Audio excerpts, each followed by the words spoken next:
안녕하세요, 여러분. 즐거운 월요일입니다. 자, 오늘도 코스피와 코스닥은 상승으로 마감이 되었습니다. 코스피는 0.51% 상승으로 마감이 되었고, 코스닥은 플러스 1.44% 상승으로 마무리가 되었습니다. 자, 월요일장 다들 어떠셨나요? 저는 오늘도 상당히 매매하기 힘들더군요. 코스피와 코스닥이 연일 상승하는 종목보다 하락하는 종목이 더 많고, 아침에 항상 삼성전자와 하이닉스만 이렇게 상승을 시켜놓고 오히려 다른 종목들은 빼버리는 경향이 많아서 상당히 매매하기가 힘듭니다. 자, 여러분, 오늘은 정말 놀라운 게 뭐냐면은 지금 현재 S&P 500과 나스닥 야간 선물도 하락하고 있고 유럽 증시도 개장을 했는데 이렇게 하락하고 있고, 그동안은 상하이 종합지수가 상승하거나 하락하면은 한국의 지수도 같이 따라갔는데 오늘은 일본이라던가 중화권의 증시가 모두 하락했는데도 불구하고 한국의 코스피와 코스닥 모두 신고가를 달성하면서 마무리가 되었습니다. 물론 이건 이번 주 목요일이 선물 옵션 동시 만기일이기 때문에 우리나라만 세계 지수와 정반대의 모습을 보여줄 수도 있습니다.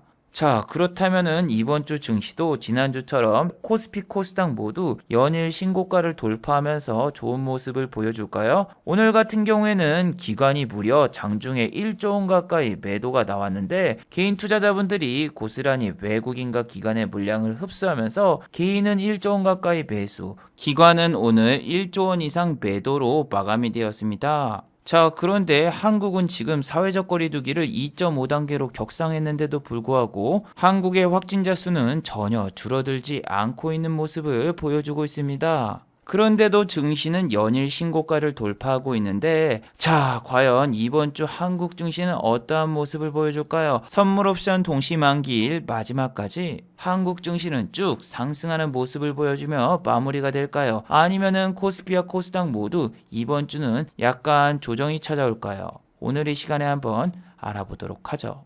자, 지금 시각이 3시 34분입니다. 시간의 단일가 유럽장, 미국장, 그리고 야간 선물도 다 끝나지 않았습니다. 그래서 몇 가지는 배제를 해보고 진행해 보도록 하겠습니다. 자, 그럼 먼저 해외 시황과 국내 시황, 그리고 오늘의 특징주를 한번 살펴보도록 하겠습니다. 자, 그럼 먼저 해외 시황입니다. 자, 오늘은 월요일이라서 아직 다우와 나스닥이 열리지 않았습니다. 그래서 아시아 증시를 먼저 살펴보면, 네, 정말 대단합니다. 일본 니케이 같은 경우에는 오늘 마이너스 0.76%로 마감이 되었고, 상하이 종합지수는 4시 30분에 장이 마감이 되기 때문에 아직 장이 마감되지 않았는데 아마 마이너스로 마감될 것 같습니다. 대만 같은 경우에는 플러스로 마감이 되었지만 대만에서 시총이 가장 높은 TSMC가 2.19% 상승으로 마감이 돼서 대만도 똑같습니다. 한국의 삼성전자와 하이닉스가 상승해서 우리 코스피와 코스닥 지수만 이끌어준 걸로 보시면 됩니다. 왜냐하면 오늘도 마찬가지죠. 오늘도 상승과 하락 종목을 보시면은 코스피는 하락이 551 종목, 상승이 298 종목, 코스닥도 하락이 813 종목, 상승이 499 종목. 지난주부터서 매일 상승과 하락 종목을 보시면은 내리는 종목이 더 많습니다. 지금 여기 보시면 아시다시피 연일 70%의 종목이 내리는데 지수는 연일 상승하고 있습니다. 하지만 여러분, 상하이 종합지수를 보셔도 음봉이 나오면서 빠지고 있고, 니케이 같은 경우에도 보시면은 음봉이 나왔긴 했지만 지수 자체는 점점 내려가고 있습니다. 그런데 대만 같은 경우에는 우리나라 코스피 차트와 똑같죠. 일주일 사이에 계속 올라가요. 우리나라는 일주일이 아니라 한 달 내내 올랐는데 대만과 우리나라의 공통점은 파운드리 사업을 하는 반도체 회사를 가지고 있다라는 거죠. 특히 TSMC 같은 경우에는 파운드리 전문 회사인데 TSMC가 지금 현재 삼성전자보다 훨씬 더 많이 상승한 모습을 보여주고 있습니다.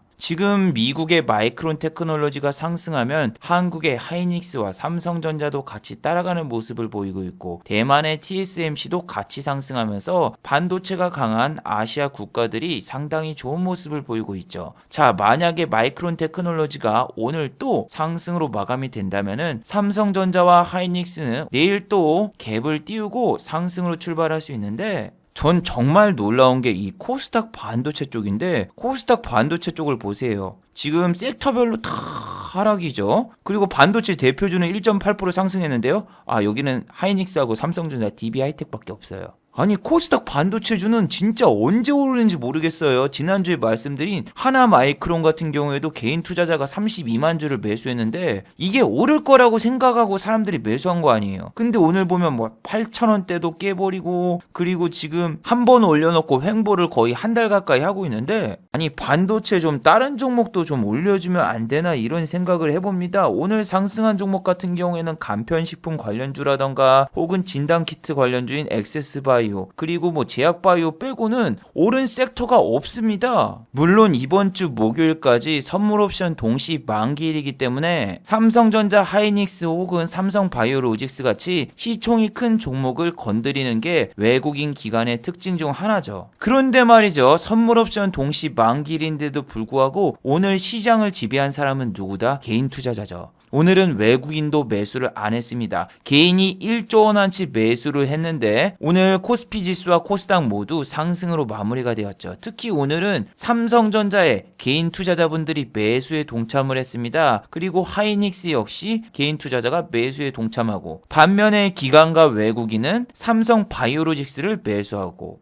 오늘은 선물옵션 동시 만기주이기 때문에 정말 엎치락 뒤치락 장난이 아니었습니다. 지수가 코스피 같은 경우에는 아침에 잠깐 반짝 상승하다가 마이너스 전환을 했다가 종가 직전에 갑자기 끌어올리고, 코스닥은 반대였어요. 아침에 잠깐 상승시켰다가 상하이 종합지수가 개장한 다음에 30분 뒤부터서 상하이 종합지수가 내리는데도 불구하고 코스닥의 지수가 쫙 올라가는데, 코스닥 지수가 이렇게 상승한 이유는 두 가지가 있습니다. 첫 번째는 셀트리온 헬스케어의 급등입니다. 셀트리온 제약 같은 경우에는 여기서 더 올릴 경우에는 또 단기 과열이라던가 지난번처럼 투자 경고를 받을 수 있기 때문에 오늘은 조금 쉬어가는 모습을 보였고, 대신 셀트리온 헬스케어를 상승시켰습니다. 셀트리온 헬스케어 같은 경우에는 예전 셀트리온처럼 코스피 이전 뉴스가 계속 나오면서 오늘도 14.76%나 상승했는데, 오늘도 보시면 아시다시피 개인 투자자분들이 셀트리온 헬스케어를 끌어올렸습니다. 그리고 두 번째로 HLB마저 오늘 11.54% 상승하면서 코스닥 지수가 1.44%나 상승하고 말았습니다. 자, HLB 같은 경우에는 지난번 옵티머스나 라임 투자 회사에 돈을 맡겼다가 어마어마한 막대한 손실을 입어버리면서 18만원 가까이 하던 주가가 무려 10만원 밑으로 빠졌는데, 갑자기 외국인 기관의 양 매수가 들어오면서 이렇게 11.54%가 상승하면서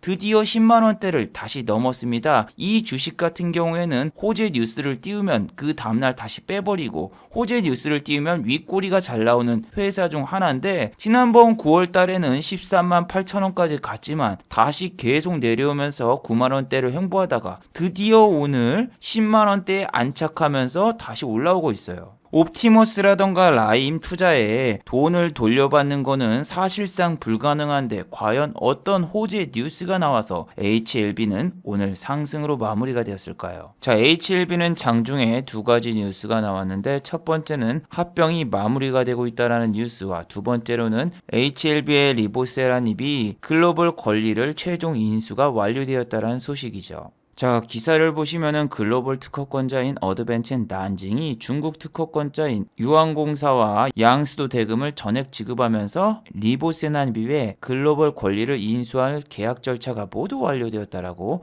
뉴스가 나왔어요. HLB 생명과학이 먼저 상승하고, 그 다음에 HLB 파워라던가 HLB 이 회사들의 주가가 다 상승을 했는데, 옛날 같은 경우에는 이런 뉴스가 나오면은 일단 HLB 생명과학이 상한가를 찍고 그 다음에 HLB라던가 다른 주식이 움직이는데, 오늘은 그런 모습은 보이지 않았어요. 그런데 저 같은 경우에는 보통 중하권에 중자만 들어가도 매수를 안 하는데, 이 HLB라는 기업을 보시면은 여러분도 다 아시다시피 적자투성이 기업입니다. 그래서 예전에 이 회사 주가가 18만원대까지 올라갔을 때도 사람들이 리보세납이 하나 믿고 올인을 했었는데, 이거는 신라젠의 팩사백과 되게 비슷한 형상을 보였었죠. 시가총액 1, 2, 3위 신라젠, HLB, 헬릭스미스 이런 회사들이 뭐든지 다 하나씩 결격 사유가 있었습니다. 헬릭 스미스하고 HLB 같은 경우에 라임 투자자문이라던가 혹은 옵티머스 펀드에 돈을 넣었는데 그거를 투자자들에게 보고를 안 했죠. 전환사채라던가 유상증자를 할 때 분명히 신약 개발이라던가 새 프로젝트를 착수한다는데 돈을 쓴다고 명시해놓고 저거를 옵티머스라던가 라임 투자자문에다가 돈을 넣어버린 게 정말 말도 안 되는 일이죠.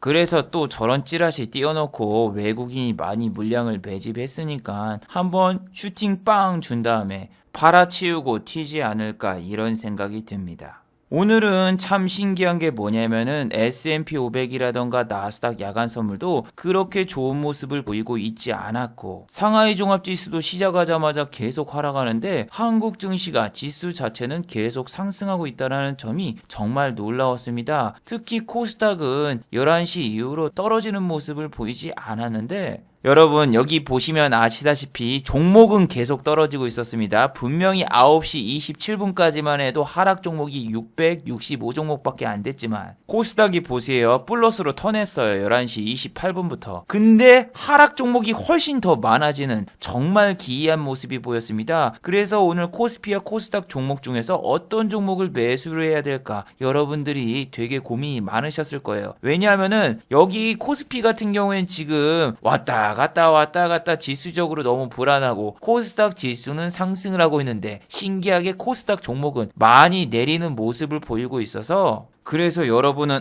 이거 왠지 안 되겠다. 이런 날은 정치 테마주를 매수해야지 하면서 이재명 관련주라던가 혹은 윤석열 테마주를 매수하셨나요? 자, 최근에 이낙연 씨 관련주는 측근이 사망을 하면서 최근에 많은 하락을 하고 있었는데 다시 한번 이재명 씨가 지지율이 올라가면서 오히려 이재명 테마주가 최근에 급등하는 모습을 보이고 있었습니다. 이재명 테마주는 여기와 여기 영상에서 말씀드리면서 시간의 단일가에서 이재명 씨 테마주 아즈텍 WB가 시간의 상한가를 갔는데 이거는 좀 아닌 것 같다라 말씀을 드렸고 오늘 보시면은 15.82%까지 상승을 하고 종가는 플러스 6.50% 장중에 꼭대기에서 사셨으면 마이너스 9%를 찍고 에이텍이라던가 에이텍 TN 같은 경우에도 오늘 심각한 모습을 보여주었죠. 마이너스 4.09% 장중에 플러스 2%까지 잠깐 상승하고 바로 뺐습니다. 이게 왜 갭을 띄우고 상승을 했느냐? 아시다시피 아즈텍 WB가 상한가를 갔기 때문에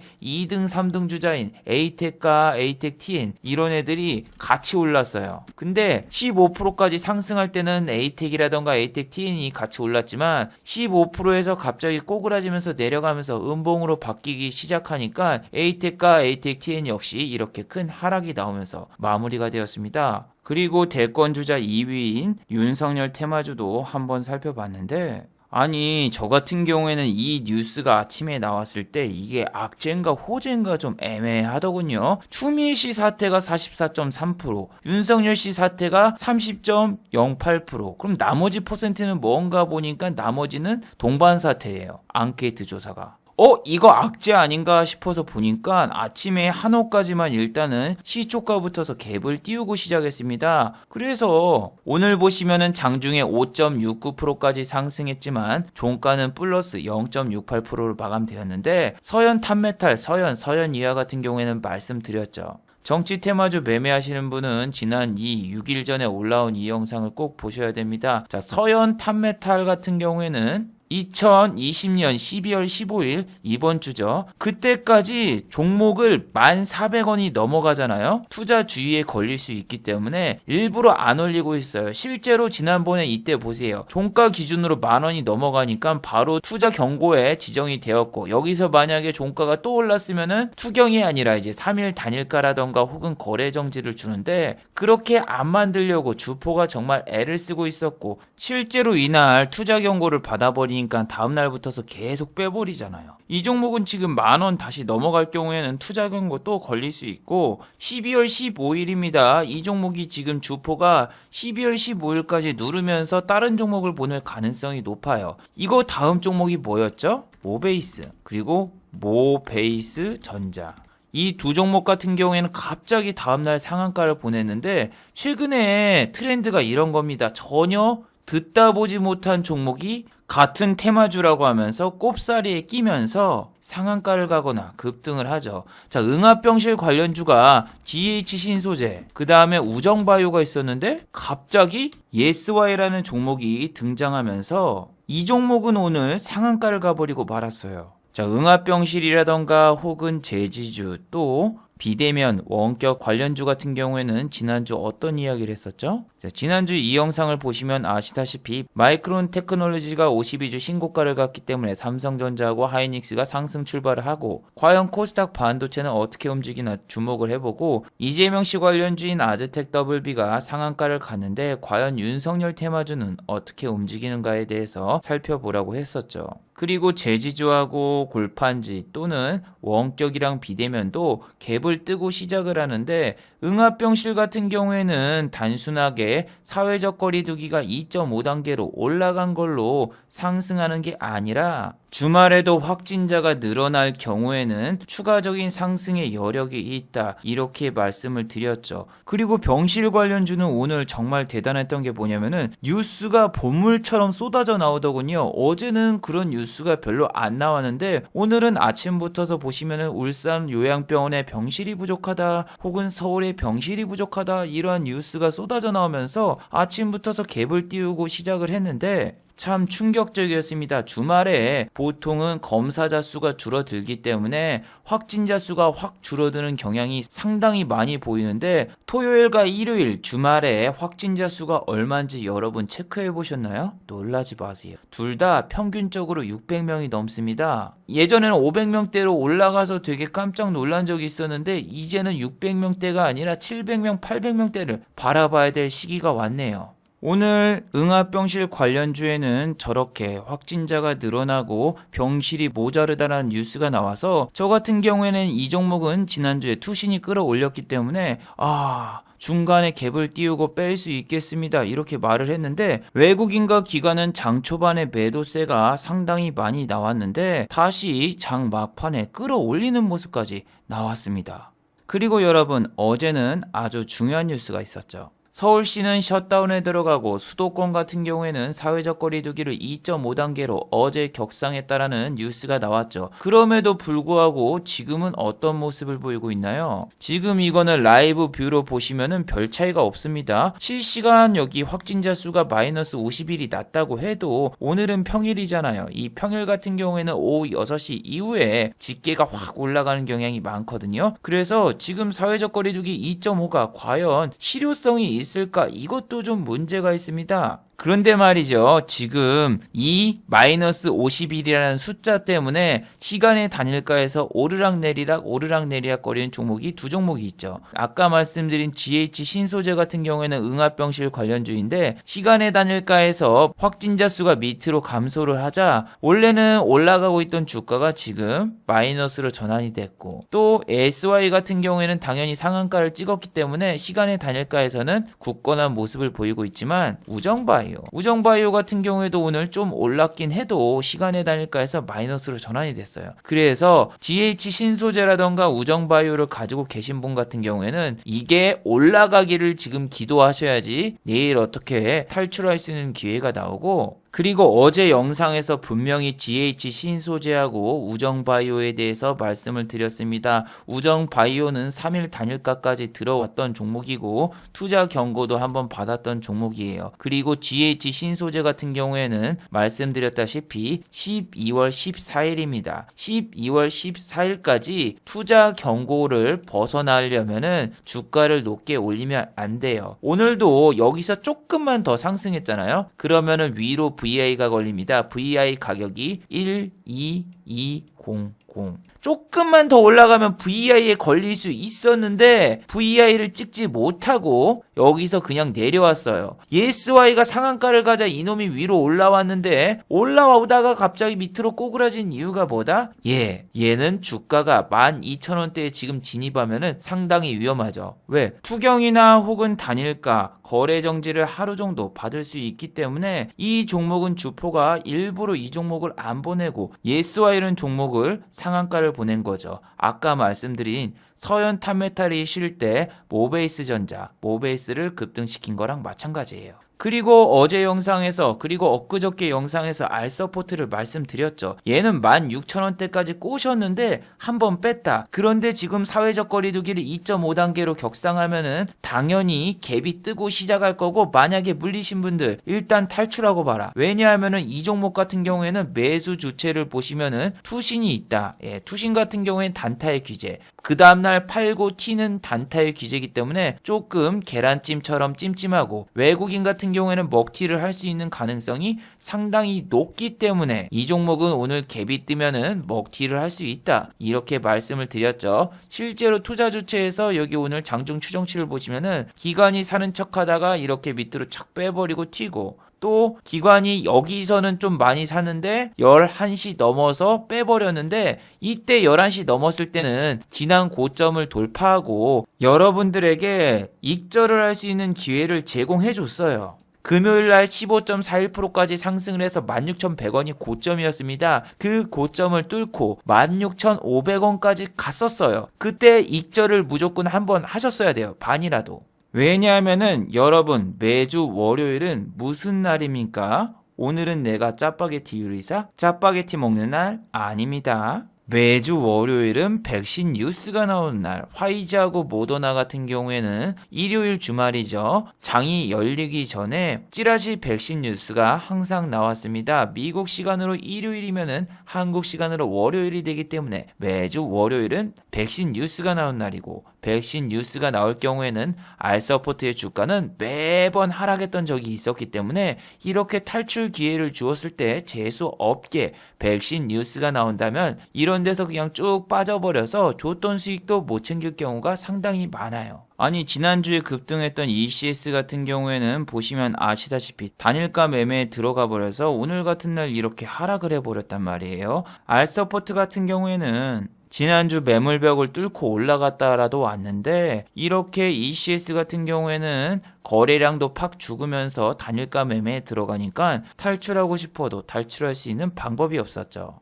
그리고 오늘 매매해 볼 수 있었던 종목은 바로 만도입니다. 만도 같은 경우에는 이때와 이때 영상에서도 말씀을 드렸지만 지난주에도 매매할 수 있었습니다. 그 당시에는 5,500원이었는데 지금은 5,700원까지 올라왔네요. 이 종목은 11시 30분만 되면 먹을 자리를 줍니다. 오늘 같은 경우에도 보시면은 11시 30분 때 눌림목을 주고 쭉 올라가는데, 와, 오늘 6만원까지 찍어가지고 이젠 고점이구나, 이젠 끝인가 이 생각도 했고, 난 솔직히 55,000원을 한 개로 봤는데 더 위로 올라가서 이거는 그냥 안 먹고 말지, 이런 생각이었거든요. 저 같은 경우에는 만약에 주식이 20만원까지 올라가는 종목이 있으면은 딱 17만원까지만 매매를 해요. 왜냐면은 18만원, 19만원 그쪽은 내가 거기서 20만원까지 홀딩을 하거나 혹은 20만원 근처까지 꼬시고 세력들이 던질 수 있기 때문에 그 단계까지 넘어가지 않고 안전하게 먹을 수 있는 구간까지만 딱 매매하고 나오거든요. 그런데 여러분, 저는 매매일지를 까서 보여주는 게 참 열받는 게, 예를 들면은 여러분들은 결과가 나온 다음에 영상을 보면은 훈수를 둘 수 있죠. 호텔신라 같은 경우에는 저는 12만원인가 13만원대까지는 위험하다고 보고 11만원 찍기 전에 이렇게 나왔단 말이에요. 그런데 난 여러분 이 부근에서 팔았단 말이에요. 왜냐면 이런 데서 찍고 내려올 때 그나마 탈출 기회 줘가지고 운 좋게 나왔는데, 내가 파니까 다음날 날라가니까 야, 네가 파니까 날랐다, 이거를 왜 이렇게 빨리 익절하냐, 얘 13만원도 찍었다 하면서 사람들이 이거 더 갈 주식인데 왜 홀딩을 안 하고 그때 그것만 먹고 빠졌냐 했는데, 여기서 어떻게 팔아요. 여기서 여러분들 같은 경우에는 보통 여행주라던가 항공주, 호텔, 레저, 스포츠는 7월이랑 8월달 휴가철 이때 오르는 게 아니라 그 앞인 5월에서 6월 달에 오르는데, 6월달 끝나기 전에 보통 이 종목을 던져줘야지. 6월달 이거 뭐 아직 남았다고 홀딩하잖아요. 그러면은 수익 구간 줬을 때 만약에 6월 말까지 홀딩했어 봐요. 그럼 여기인데 주가가 그냥 10만원 밑으로 깨지는데, 이게 수익 구간을 줬을 때 나와야지 이거 더 가겠지 하다가 홀딩하면은 줬던 수익을 못 챙긴다니까요. 지금 얼만데 그때 이후로 제가 판 가격보다 올라온 적도 거의 없고, 그리고 티웨이홀딩스 같은 경우에도 보면은 이게 7천 얼마까지 갔는데 전 6천원대 탈출을 했거든요. 그런데 이 종목은 8월달에 티웨이항공이 상장하니까 8월까지 가져가야 된다 이렇게 말하는 분들이 많았는데, 저는 DPC대랑 똑같이 상장하면 그 종목을 사지 왜 이 종목을 사느냐, 수익 줬을 때 나가야 된다 매번 말을 했었는데,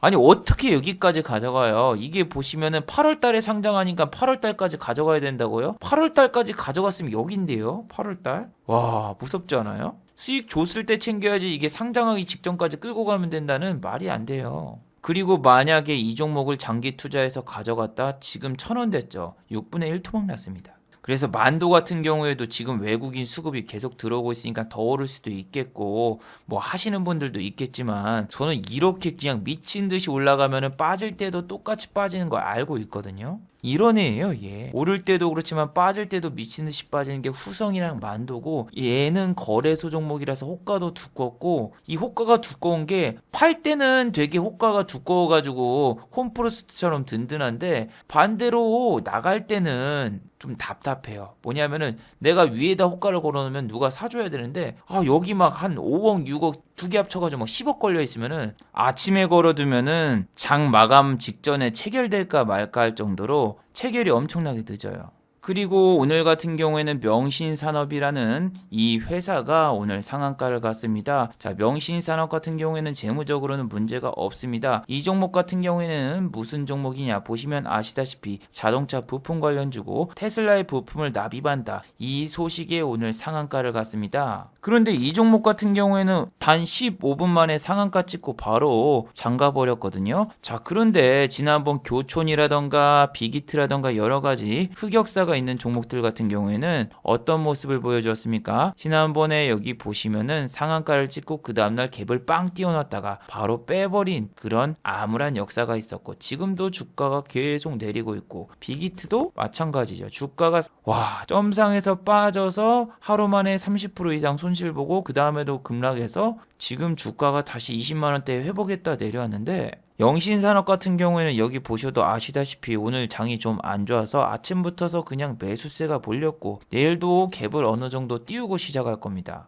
그런데 요즘 시대가 따상에서 그 다음날에도 상한가 예전 SK바이오팜처럼 상한가 랠리를 가는 그런 시대였기보다는 잠깐 갭을 띄워놓고 빼는 시대가 많기 때문에, 이런 종목을 뭐 따상을 하신 분들 같은 경우에 갭이 떴을 때 얼마가 됐든 일단은 수익 실현을 반이라도 하는 게 좋겠죠. 그리고 요즘 트렌드가 이런 거, 뉴스 하나 좋은 거 하나 빵 띄워놓고 그 섹터로 올리는 척 하면서 다시 밑으로 빼는 거. 자, 위메이드 같은 경우에는 미래의 전설 때문에 주가가 최근에 많이 상승했다가 다시 미래의 전설이 출시된 다음에 재료 소멸로 내렸어요. 거기다가 또 액토즈 소프트랑 분쟁이 있었는데 위메이드가 이겨서 위메이드의 호재다 해서 지난주 금요일날 16%까지 상승했는데 종가는 1%. 근데 오늘 마이너스 4.99%로 마감됐으니까 지난주 여기서 잡으신 분들은 벌써 마이너스 20%예요. 애초에 컴투스라는 게임이 4년 만에 판호가 통과가 되면서 게임주와 그리고 엔터주, 중화권 관련주가 모두 다 상승을 했는데, 컴투스 역시 오늘 마이너스 4.15%까지 내리는 모습을 보고 막 소름이 끼칩니다. 왜냐하면 이런 종목 들어가서 피해 보시는 분들이 급등주 검색식이라던가 이런 거 쓰면은 이 종목이 나올 수밖에 없거든요. 거기다가 이런 자리 같은 경우는 차트적으로 밑에서 반등이 나온 자리라고 착각을 해가지고 이런 데서 매수를 해서 수익을 줬어도 다음날 가만히 놔둬서 다시 손실을 보거나, 이렇게 YG 엔터테인먼트 같은 경우에는 여러분들이 차트적으로 매매를 하면은 여기 선을 돌파하고 다시 거래량을 동반한 양봉이 나왔으니 여기서 잠깐 눌림목을 주면은 시세 초입이라서 이렇게 올라가지 않을까 상상을 했는데 다시 쑥 빠지면서 그냥 원래 제자리로 돌아와 버리는데, 지금 트렌드가 이래요. 장기적인 호재, 아까 중화권에서 판호 문제가 해결돼서 한한령이 해체되는 것 같은 그런 꿈을 꾸게 되지만 단기적인 이슈고, 하루 잠깐 상승하고 약간 눌림목을 주는 것 같지만 결국에는 원위치로 돌려버리고, 그리고 좋은 뉴스가 나오자마자 바로 다음날 악재 뉴스가 나오는 경우가 상당히 많아요. 파노 문제 같은 경우에도 그렇죠. 장밋빛 전망을 내놓은 뉴스가 나오자마자 다음날 이렇게 이거는 파노 때문에 한한령 해제라고 볼 수가 없다, 악재성 기사가 나오는데 전 정말 무섭더군요. 지난주에 나왔던 서울시 야간 셧다운 뉴스 때문에 신풍제지가 상한가를 갔고 그 다음날 이렇게 22.21까지 올려놓고 종가는 0%. 신풍제지 같은 경우는 지난주 상한가를 갔기 때문에 만약에 종가 베팅을 한다면 2등주 3등주를 하게 되는데, 무서운 게 뭐냐면은 1등이 상한가를 갔으니까 2등도 반등이 나오겠지 하는데 반등이 여기 보시면은 약간 나오죠. 대형 포장도 오늘 2.91%까지 반등이 나오고 종가는 마이너스 7.28%로 마감됐는데, 자 여기 이거 3분봉이에요. 여기에서 잠깐 3분 동안 슈팅이 나왔을 때, 그러니까 시초가에 팔아야 되는 거죠. 여러분들이 팔 수 있을까요? 신풍제지가 갭이 엄청나게 뜨니까 다들 호가에다가 매도를 안 걸어놓고 신풍제지의 추이를 보려고 해요. 그런데 신풍제지는 이렇게 48분 동안 올려놓고 위로 쭉 올라가는데, 다른 포장지, 다른 제지주 같은 경우에는 잠깐 3분 올려놓고 다시 빼버렸기 때문에 이런 조루성 패턴이 요즘 많이 나오고 있어서 솔직히 매매를 하기 너무너무나 힘들다고 개인적으로 생각합니다. 내리는 종목이 70%인데 아침에는 이렇게 70%가 아니란 말이에요. 아침에는 내리는 종목이 살짝 더 많지만 이게 이쪽으로 갈지는 결과가 나오기 전까진 모르기 때문에 저는 개인적으로 지금 증시가 매우 무섭다고 느껴집니다. 그리고 오늘 수급을 보시면 기관이 9천억 원을 팔고 개인이 1조 원을 매수했죠. 여러분 지금 여기 나온 가격은 아까 첫 화면을 보시면은 개인이 1조 매수한 거 아시죠? 이게 지금 시간의 단일가에서 블록딜이라던가 이런 게 이루어져서 개인의 값이 약간 줄어들었지 실제로는 1조가 오늘 넘었습니다. 개인이 오늘 1조 원 이상 매수한 이유는 이 두 가지 이유에 있습니다. 자, 11월 말에 MSCI 지수 편입 때문에 외국인이 2조 4천억 원을 팔았는데, 그때처럼 외국인과 기관이 선물 옵션 동시 만기일이 끝나면은 다시 한번 팔았던 걸 사드리겠지, 이렇게 생각을 해서 개인이 오늘 1조 원을 매수했고, 두 번째로 지금 현재 코스피 대형주를 계속 올리니 대형주만 매수하자, 이렇게 생각하고 개인 투자자분들이 코스피를 1조 원 매수를 했습니다. 실제로 오늘 코스닥 같은 경우에는 개인이 오히려 매도하는 모습을 보여주었는데, 지금은 여러분 인버스라던가 혹은 레버리지 ETF 매매를 하지 마세요. 왜냐하면 선물 옵션 동시 만기일에는 옵션 투자자가 많기 때문에 ETF 상품으로는 수익을 내기가 매우 힘들어요. 자, 예를 들면 오늘 코스피 같은 경우에는 이렇게 아침에 빠졌다가 올랐다가 정신이 없어서 어차피 코스피를 인버스나 레버리지를 했어도 코스피 고버스 같은 경우에는 마이너스 1%, 인버스는 그냥 마이너스 0.5%, 레버리지 같은 경우에도 1%의 수익이 났는데 그 1%의 수익을 얻기 위해서 이 짧은 시간에 판단하고 내야 되는 게 매우 힘들거든요. 개인분들 같은 경우에는 연일 이렇게 고버스를 매수하고 있는데, 여러분들이 고버스를 개인만 매수한다고 해서 외국인과 기관이 이 고버스 때문에 지수를 계속 올릴 거라는 착각을 하시면 안 돼요. 이번 주 이벤트는 선물 옵션 동시 만기일이 있고, 또 그 다음날 같은 경우에는 여기에 안 적혀 있지만 미국의 추가 경기 부양책 회의가 있기 때문에 미국의 추가 경기 부양책 회의가 제대로 진행이 안 될 경우에는 미국 증시에도 어느 정도 조정이 나올 수 있어요. 문제는 과연 미국 증시가 내려도 우리나라 증시가 그걸 따라가느냐 마느냐, 그런 게 중요한데, 지금 증시가 좀 재미없고 무서운 게 뭐냐면은 이렇게 동전주 애들이 상한가를 가거나 급등이 나오거든요. 자, 여러분 지금 연말에 동전주를 올리는 이유는 한 가지밖에 없습니다. 제 영상을 꾸준히 보신 분들 다들 알고 계시죠? 제가 예전 3년 전, 2년 전에 올렸던 이런 영상을 보시면은 상패 시즌이라는 게 있습니다. 그게 언제냐면은 매년 3월부터 4월입니다. 그렇기 때문에 상장 폐지될 만한 회사들의 주식, 특히 동전주를 잠깐 사서 장난치는 경우가 상당히 많기 때문에 동전주 여러분 잘못 몰리면은 몇 달 뒤에 진짜 상장 폐지라던가 관리 종목 혹은 환기 종목에 지정되면서 여러분들이 큰 손실 볼 수 있으니까 리스크를 감당할 수 있는 분만 매매하시기 바랍니다.